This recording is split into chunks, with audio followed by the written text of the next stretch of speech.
ناظرین، کئی لوگ دبلے پتلے اور کمزور جسم کے مالک ہوتے ہیں۔ اچھی سے اچھی خوراک کھانے کے باوجود جسم موٹا اور صحت مند نہیں ہوتا، جبکہ کئی لوگوں کو معدہ کی کمزوری، بھوک کی کمی اور غذا کا ہضم نہ ہونا ایسے مسائل کا بھی سامنا رہتا ہے۔ کچھ لوگ ایسے بھی ہوتے ہیں جنہیں غذا ہضم ہی نہیں ہوتی ہے، جو کچھ کھاتے ہیں وہ ایسے ہی معدہ میں پڑا رہتا ہے اور پھر ڈائجسٹ ہوئے بغیر ایسے ہی نکل جاتا ہے، جس کی وجہ سے ان کے بدن کو ضروری غذائی اجزاء نہیں مل پاتے اور ان کی ہڈیاں، پٹھے اور جسم کے دیگر اعضاء کمزور ہونے لگتے ہیں۔ جسم دن بدن دبلا پتلا اور کمزور ہوتا چلا جاتا ہے، خون اور آئرن کی کمی ہو جاتی ہے، نظر، دماغ اور جگر بھی کمزور ہو جاتے ہیں۔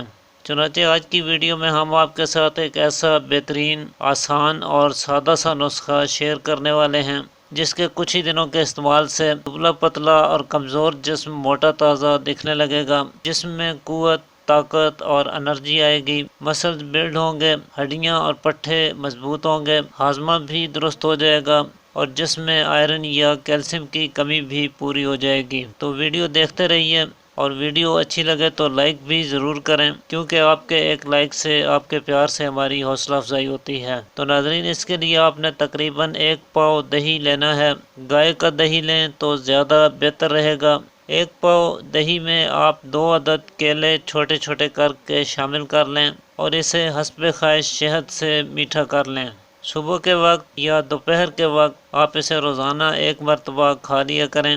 رات کے وقت استعمال نہ کریں، صبح یا دوپہر کو ہی استعمال کریں۔ کچھ دن متواتر استعمال کریں تو اس سے آپ کا وزن بڑھے گا، دبلا پن اور کمزوری دور ہو کر آپ کا جسم خوبصورت اور صحت مند دکھائی دینے لگے گا۔ جسمانی محنت کرنے والے افراد کو اور باڈی بلڈرز کو، یا جو لوگ کسی بھی فزیکل ایکٹیویٹی میں شامل رہتے ہیں، ایسے افراد کے لیے یہ ایک بہترین غذا ہے۔ فوری انرجی بحال کرتی ہے اور جسم کے مسلز اور ہڈیوں کی نشو و نما میں اہم کردار ادا کرتی ہے۔ تو آج کے لیے اتنا ہی ناظرین، امید کرتا ہوں آج کی ویڈیو آپ کے لیے مفید ثابت ہوگی۔ اسی کے ساتھ اجازت چاہتا ہوں، اللہ حافظ۔